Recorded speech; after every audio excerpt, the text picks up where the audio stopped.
clouds on, singing to that highway song. Got a little naive smile, the kind that drives you out. Nothing like playing with fire, brings boy to life.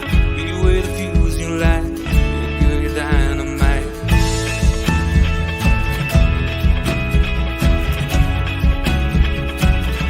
You made my day when you walked into town beside me, whispered with your eyes, let's go. You made me say, what's your name, girl, you're lonely. Can I call you if I ever go down there?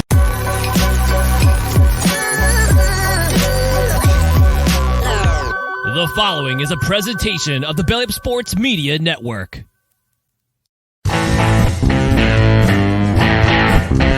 14:20 in the morning, 14 minutes and 20 seconds worth of sports talk to get you through your daily commute.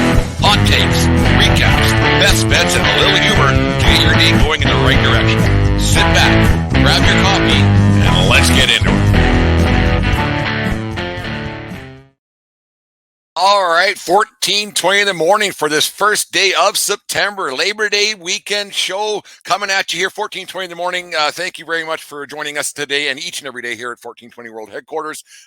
We are part of the Belly Up Media Network. Go to bellyupsports.com for all the great articles and other podcasts as well at bellyupsports.com. And thank you to our sponsor, SeatGeek. Go to SeatGeek.com, the SeatGeek app. Use promo code 1420POD for $20 off your first purchase at SeatGeek today. I kind of got screwed up there for some reason. I don't know. I must be out of practice for some. I'm not. I don't know what the hell happened there. But anyways, I used to absolutely just be in love with wrestling as a kid. I couldn't get enough of it. I every Saturday, sit in the living room, the family house at 552. I actually shouldn't give that address out. But anyways, at my hometown of Fort Macleod, Alberta, and watch every Saturday on 2 and 7. Ed Whalen was the host. And the drama that ensued, I couldn't get enough of it. My dad would watch, my sis would watch, and then later on, my little brother, when he came along, he watched as well. You just couldn't get enough of it. You didn't know if it was, I don't want to say fake, but we didn't know that because it was all too real for me back in the day. But the predetermined outcomes, you didn't know what was going on, but it was good guy versus bad guy. It was the acrobatics, the feuds, the cage matches, bad guys turning into good guys turning into bad guys. It just was all too real for me. You had such a cast of characters, and the violence that ensued, and the people that would show up, and the fans were a huge part of the event at the old pavilion in Calgary. And it was always such a treat to watch, and it was on the middle of the day, on the afternoon, on a Saturday, which was even better. You didn't have to stay up late at all. It was just on TV, right? One of those things every Saturday without fail forever as we were kids growing up. And you had a cast of characters there like Bad News Al and a Dynamite Kid, the feuds that they had. Then you brought in Muck and Sing, who was Mike Shaw back in the day, the Cuban Assassin, and Champagne Jerry Morrow, and the Hart family, obviously, Jim Neidhart and Goldie Rogers. I remember there's a guy by the name of Exotic Adrian Street who made people crazy. And then you had the world champion would come in once in a while. Nick Bockwinkel would come in, and the Hearts would always challenge for the world title. They would never win, but the craziness that ensued every Saturday, that was it was such a fun thing to watch as a kid, and it was so great. And then later on, 2 and 7. They got the TV rights, or somehow, I can't remember how it all worked out. Vince McMahon and his band of merry men were on right after that with the WWF back then, and it was that was just Stampede Wrestling on steroids. It wasn't as entertaining for me because it didn't have the realism, and there was a little bit of cartoonish espionage, I guess, that went along with that. But it was always really fun to watch. There was a bunch of guys on TV now that you didn't get to watch around Fort Macleod when we were kids because it just wasn't on TV. But we got to see those guys in the wrestling magazines, and they were larger than life. You thought for sure that these guys they would destroy the likes of the Hart family and the heroes of Stampede Wrestling. But you watch that, and the WWF was on TV, and now those guys that were in the magazines, now they're right in front of your face on television. If you were lucky enough to go to Calgary and go to the Saddle Dome to see the now British Bulldogs and the Hulk Hogans of the world, and the Jake the Snake Roberts of the world, and the Jimmy Snukas and and whoever else you want to throw in there. It was always such a great, enjoyable thing to watch. You can remember Roddy Piper and his antics in Piper's Pit, and then you remember a guy by the name of Adrian Adonis who took over for Piper's Pit, and he had the flower shop, and he was always a bit of a character, and it was people were outraged, not outraged, but people were a little against exotic Adrian Street, or Adrian Adonis, sorry, and it was just one of those things, like another guy that just made people crazy, and the feuds that would happen and everything else. It was always a fun thing to watch. But then wrestling kind of took a bad turn there. Somehow, some way, Vince McMahon had to come out and tell you that it was all fake, and it was all just for entertainment purposes, and it was just one of those things. So the mystique of it all kind of went away for me back in the early 90s or late 80s, early 90s. I didn't watch as much, but you still did. You still tuned in once in a while, because you ended up getting guys like Stone Cold Steve Austin, and then you had The Rock and their antics, and then the Heartbreak Kid, and then the Click, and all those guys, Razor Ramon, and all the characters who were still entertaining, and the acrobatics that they had. And then you had some of the old timers come back and everything else. And then there was a guy by the name of Goldust who enraged people, but it was just another character that was in the long line of characters that were in the on wrestling on TV on Saturday afternoon, Saturday mornings, and then Monday Night Raw was a little later at night later on. But it was always just on TV for kids and parents, everybody to enjoy. And it's like, some people liked wrestling, some people didn't. And if you liked it, you watched it, and you tape, like if you were like me, you taped it or you rewatched it, and then you would always have you were a wrestling fanatic. You would buy the magazines and everything else, and if you liked it, you liked it, and if you didn't, you didn't. And nobody seemed to really care. But if you didn't like it, they didn't watch, they didn't care. And it was one of those things that was more of a cult following, I guess. Wrestling was like more people will admit to watching it than they would like to admit, obviously, but it had a cult following, and it was always an entertaining thing for me, and the realism of it all. But when it was over, you would turn off the TV, and that was it. Or you'd go read a magazine over and over again, like I did, the wrestling magazines, and then it was over. Or and then that was it. Like when we were kids, we would wrestle in the backyard. And then, you would go play hockey or baseball, or just kids being kids and having some fun and emulating what you saw on TV. And then that was it. It was time to go for dinner, and then wrestling was over. And then you went to school, and you wouldn't talk about it. And that was just it. Like, it was on TV, then it just wasn't. And you went on your merry way.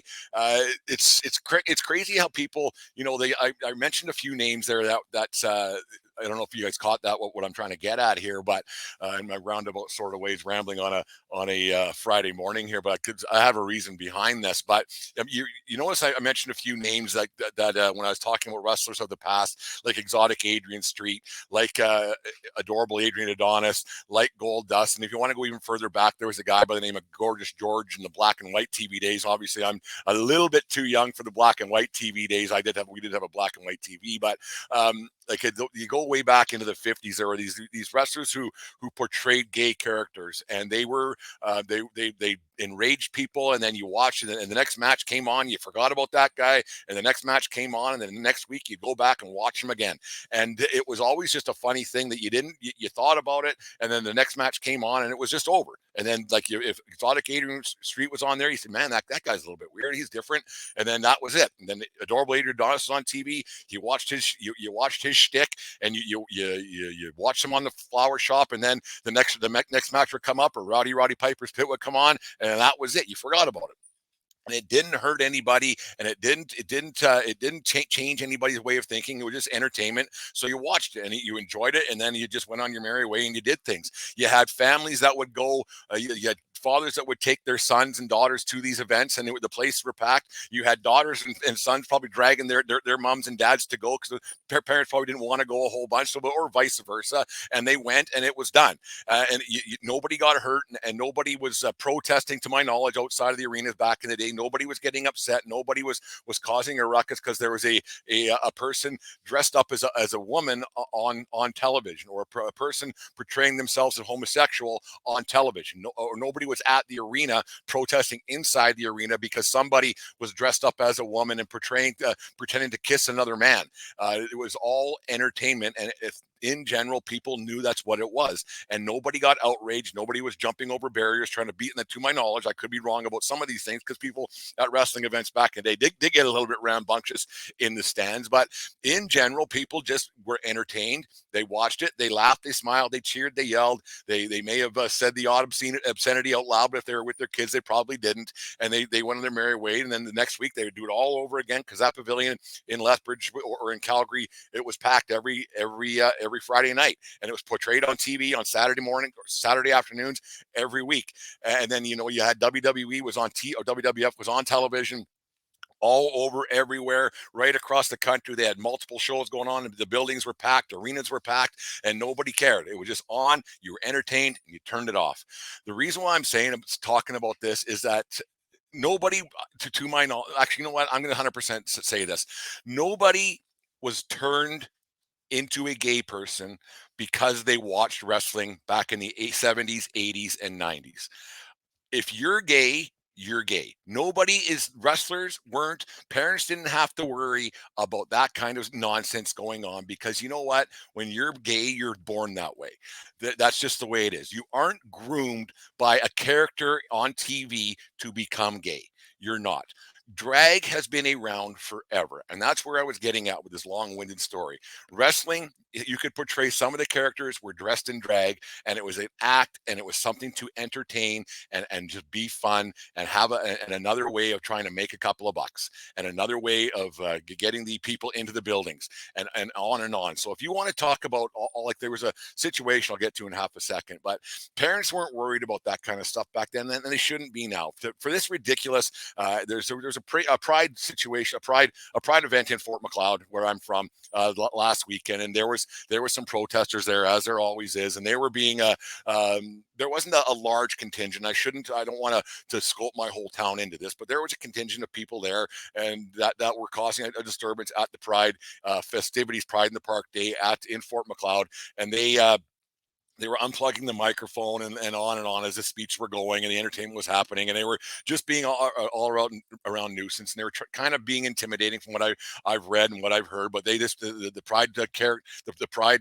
Day went on, and the guys just kept pressing on. And then later on that night, there was a drag event, a drag show at the Empress Theater, which a couple of kids went in there and lit a stink bomb and caused a ruckus, and they created some damage to a historic building, the Empress Theater in Fort Macleod. They caused a big ruckus in the theater there, and then later on that night they burned a pride flag in Fort Macleod. And I don't want to, I'm not going to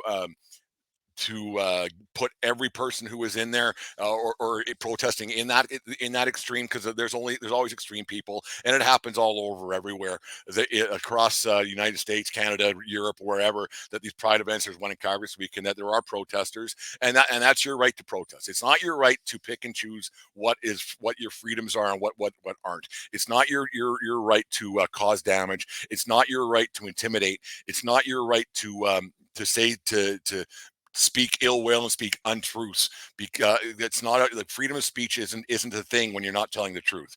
And for these people always to be constantly doing this and causing a problem, did they cause a problem back when they were watching wrestling back in the 80s and 90s? Probably not. Did they? In fact, they didn't. Did they cause a problem? You look at feminine bands like Queen with Freddie Mercury, with what he was doing, and you look at David Bowie with how he was doing things, and Elton John. They probably didn't.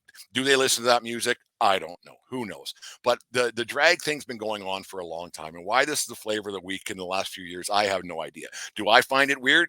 Yeah, I think it's weird. Like, I don't understand it. But so you know what? I just don't go. It doesn't bother me. It doesn't affect my day-to-day thing. Just like with people who watch wrestling or didn't watch wrestling back in the 80s and 90s. So people who didn't like it, they just didn't watch it. It was that simple. What were they turning people gay? No, people. There isn't one person, like when my dad used to take me to the wrestling matches in Lethbridge to watch these guys. He wasn't worried about me turning gay, because you know what? That's not how it works.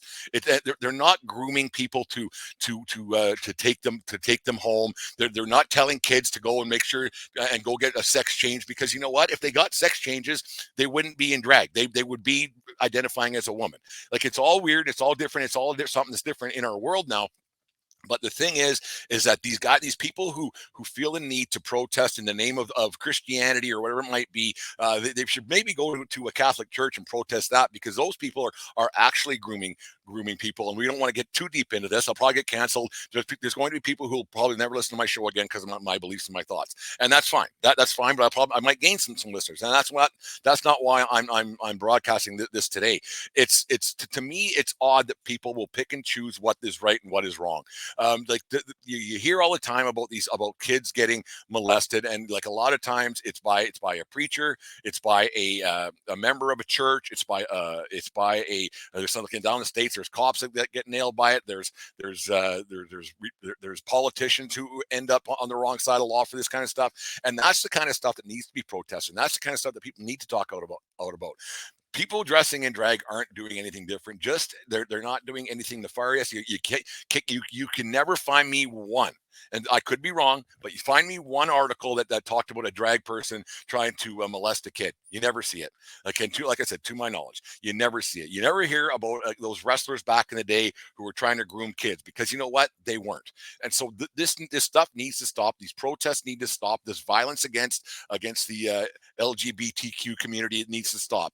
These people who don't understand how this works, they need to figure out that, you know what, I guarantee it, there is somebody who goes to their church or goes to their rallies or whatever it might be, their freedom things or whatever it might be. There is probably somebody in fact, I guarantee it, there is somebody in that congregation or in that crowd that's gay and just hasn't admitted it yet, because that's how it works. And for people to deny that, they're out of their heads, because they're in gay people, gay, straight, whatever, queer, whatever, are in all walks of life. Doctors, nurses, podcasters, athletes, on and on it goes. There are people who are gay and queer and lesbian and whatever all over everywhere. So for these people to they need to start thinking a little bit about when they see something and they're pointing their fingers that there could be somebody in their household, in their family that might be gay and just not coming out and not saying anything about it because they're scared. And so these pride events actually let people get out, let people say, you know, have some pride in something that they were scared about for years and years and years. Like it's an odd situation. Like, and it's different for everybody. Like, we've all had situations where, you know, when we were first growing up, you're like, well, I don't know, this is really weird. Like kids nowadays are much more open than we used to be about this stuff. So you would think that a lot more like when parents are they're the ones complaining, if the kids are actually more open-minded about people being gay, because they see it a lot more than we did when we were younger. And so a lot more times it's got to be parents who are pressing parents and whoever might be, adults who are putting these false narratives into these people's heads and going and causing a ruckus and causing damage to historical landmarks and causing damage and burning flags and the rest of it might be.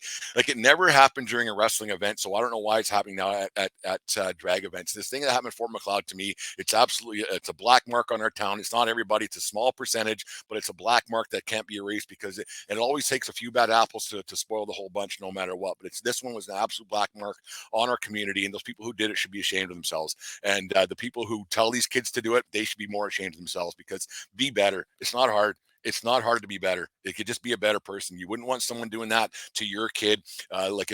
Like all these people, they better not be pointing fingers, because something always comes around. Like the ones who speak to one side the loudest, they're usually the ones who go the other way.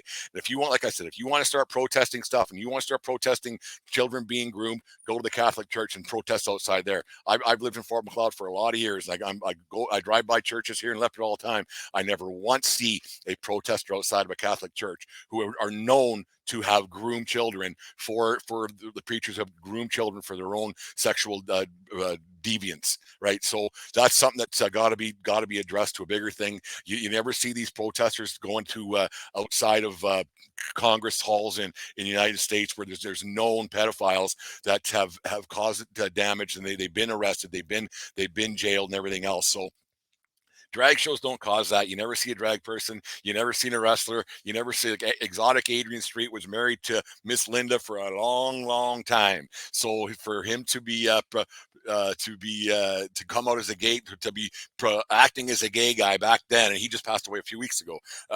To him, he made a lot of people a little bit angry the way he acted in the ring. But all he was doing was being a drag queen back in the 1970s, and it's happening today. So these people are just doing the exact same thing.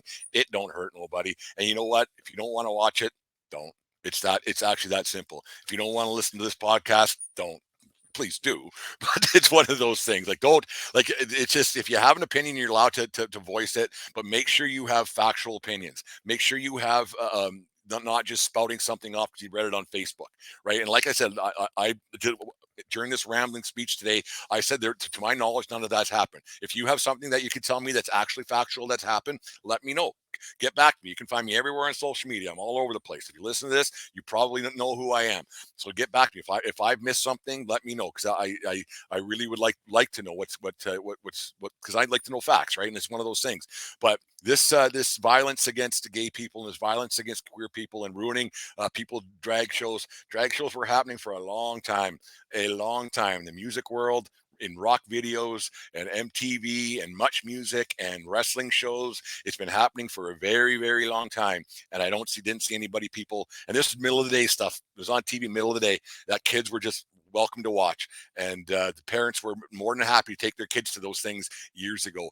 Parents were more than happy to let their kids go to a rock show, more than happy to watch this stuff or listen to whatever music. And it's the exact same thing. It's just wrapped up with a different bow. And people really need to realize that, you know what? It don't matter. If you don't like it, just don't watch it. It ain't hurting nobody. It really isn't. Anyways, there's my rant for the day. Please don't if this wasn't your can of tea and you didn't want me getting all, it's not political, but just right and wrong. Because like I said, something happened in Fort Macleod earlier on this week that kind of, on Sunday, it came through, and it kind of been bothering me all week. And me and Dave were going to talk about it last night, but I said, no, this is kind of maybe just a Fort Macleod thing. And he's an honorary Fort Macleodian. He's not really from Fort Macleod. So I just thought it's one of those things that I needed to touch on and talk about. And if, like I said, if you cancel me out, and that's my opinion, and that's fine. I'm not going to cancel you out because you have an opinion. I just think that people need to be called out for when they do something wrong. Like when I do something wrong, people call me out. I get it all the time on putting on this podcast. People always, I've probably been canceled 45 times in the last 3 years, and I just keep going, you keep ticking. But you try to be factual, you try to be fair, and I think this had to be said by somebody. And if 10 people listen to it, great. If 20 people listen to it, better. Just remember, it's been happening for a very long time, and not one wrestling show turned a kid gay. It didn't. Like it just didn't. Like it's maybe a kid who was gay already decide, hey, like, I can identify with that a little bit. Wrestling shows, drag shows, rock shows, all of it. They don't make you gay. They aren't grooming anybody. They'll never see those people again. Ever. Just another crowd in the stands. That's another person in the stands who paid a couple of bucks, who wanted to be entertained. That's all they are. And they're not trying to hurt anybody. Anyways, there's my little rant for the day. Here's a word from our friends at SeatGeek. The foul baller. If there's a ball that's gone foul, he's gone to get it. Under his watchful gaze, all bevs, binoculars, and ballpark brats are safe. He's the only thing that stands between his section and certain destruction. That's why he only trusts SeatGeek with his tickets. The ticketing app trusted by fans. SeatGeek, so fans can fan. Anyways, let's change things up a little bit. Earlier on this week, I alluded to something during one of my 14:20 in the mornings there. I think it was on Wednesday that I had something in the works. It was Tuesday. It doesn't much matter. But I had something in the works. Something's been going through my head for quite some time. Something I wanted to do. And then when I listened to the Sports Stove the other night with Vince Stover, another Belly Up show, thank you very much, Vince, for being on my show. And I've been on his a couple times too. But Vince kind of just got me going in the right direction to do this. But we started up this little thing, and it's going to be called the Southern Alberta Sports Report. It's going to focus once a week on Wednesdays. It's going to be on YouTube. I just got to do some other work on it too. We're going to try to get on the local TV station here on channel 10 or whatever it is. I don't even know what the Shaw station is, but we're going to try to get on there Wednesday nights at 7 o'clock. It's about Southern Alberta sports from basically from Nanton down to Cardston, and then from the Crow's Nest Pass to Medicine Hat. So it's going to focus on amateur sports, college sports, junior hockey, minor hockey, whatever it might be, soccer, baseball, football, and volleyball and the like. I have some people that I know that are in the athletics department at the Lethbridge College here. We're going to get them on the show. We're going to get people from all walks of the sports world to come on once a week. We'll celebrate minor sports a little bit and going to have another. That's another thing coming up, the 14-20 world. But it's something that I'm passionate about, something that I'm involved in. So I thought we could try to get the good that's out there in minor sports, because a lot of negative stuff gets put out there. Going to have an athlete of the week that's going to be out there. We're working on some sponsorships right now for gift cards for the athlete of the week, and then thanks for guests to come on and get to, for thanks for coming on the show for $25 gift certificate at such and such a business. So it's something that we've been working on for a while now. When I say we, I mean the voices in my head. It's one of those deals, but Deanne's helping out with some sponsorship opportunities for us and the like. So it's going to be a fun show. It's going to be just like a half hour, maybe an hour, depends how it goes, but it's going to be a quick show. Wednesday nights on YouTube. We got to get a different YouTube channel set up, because I don't like people who would watch that show probably won't agree with some of the stuff that's on the 1420 podcast. So it's going to be a different thing altogether, a different entity away from 1420, but it's going to be a very entertaining show for minor sports throughout Southern Alberta. So we're quite excited about that little venture that we're going on. Did the video up yesterday, and have a listen and have a watch if you're watching on YouTube later on today. Southern Alberta Sports Report, your weekly look at amateur sports in the region. From Manton to Cardston to Crow's Pass to Medicine Hat and everywhere in between. Athletes and coaches from college, university, and high school. Minor hockey to junior. Little League to American Legion. Football, basketball, volleyball, and soccer will all be part of the focus of the Southern Alberta Sports Report. Stars of the week, young up-and-comers, and some blasts from the athletic path. Brought to you by...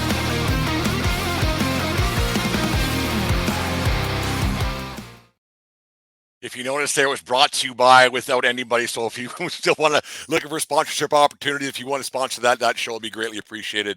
Not asking for much, just something to bring guests on and it's just a thing. And just spread the good word of the Southern Alberta Sports Report. And for those of you who aren't around Southern Alberta, you probably don't care a bit about that, but you can join in and listen and venture out there anyways. Anyway, so a little bit of a deeper 1420 in the morning for this Labor Day weekend. Share it with people if you agree with what I had to say. If you don't agree with what I had to say and you think I should F off and die, let me know. Like, it's one of those things. I'm not, it's just, it's a thing that's been mulling about in my head for quite some time. And then the events of last weekend in my hometown kind of brought it all to the surface again. So there's my little rant for the day. Enjoy your Labor Day weekend. It's the end of summer. And yeah, that's it. Have a great day, folks. We'll talk to you again on Monday morning. You just listened to the 1420 Sports Bar Podcast. 4 beer with the sports talk and a whole lot more. We are part of the Belly Up Media Network. Let's get into it. I forgot to say, it doesn't matter where you are. It's who you're with. Have a good weekend.